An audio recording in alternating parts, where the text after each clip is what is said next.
everyone, this is Brazel. I'm back to our number 50 house and I'm in the bedroom. How beautiful is this bedroom?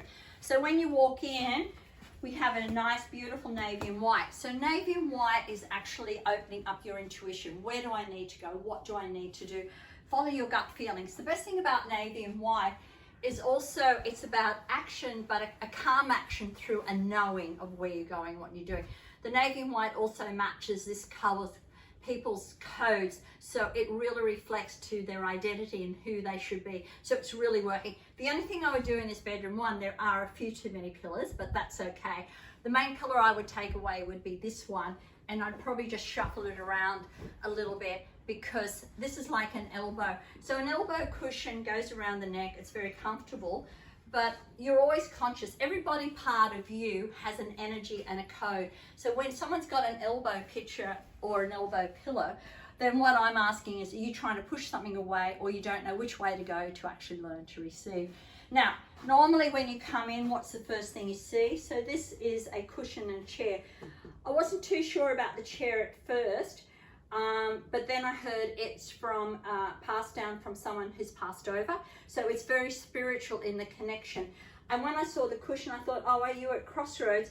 But then everything has a meaning. And when I heard the story of the chair, it made such a beautiful energy space of an uncle who had passed over, who's kind of watching us above. So with the owners, I said, when you come in, just ask them to put you on the perfect path, because this is a perfect path.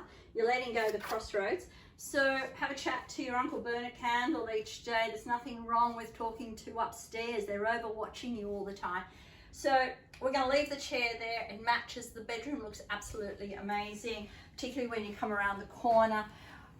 We've got books. Now, one of the things I changed here in the books was, what's your books that you have? What this person did is she had the books down, then the books up, then the books up, this one here. Now, this year being a 2020, you've got to watch for roller coasters. This is a massive roller coaster of a ride. All we did was we changed the books back to this way, and even you doing it, you are subconsciously saying, I refuse to have a roller coaster in my life any longer. I'm going to where I should be going and what I should be doing. And they've both got amazing knowledge.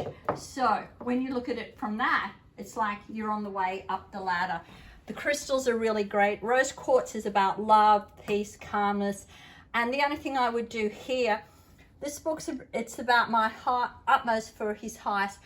When you've got a crystal sitting on, it means you're still trying to get to your knowledge. All I would do is bring the book forward and maybe set the crystal there. You've got a different energy space. So you're actually saying you want to do it for your highest good. And then you've got the crystal feeling great. Love feather boxes. Feather boxes, you should always collect feathers when you're out there. That's the universe giving you messages from above. Everything's going to be all right at the end of the day. And we've got the navy and blue there with some nice ornaments. So this is me out. This house is going to sell virtually overnight. And these amazing people are going to go to another level in their career because they've created the changes they've needed in this house. They're now ready to go to the next one. So this is me out. Hope I get to come to your house one of these days soon and do some moving and a grooving. Cheers.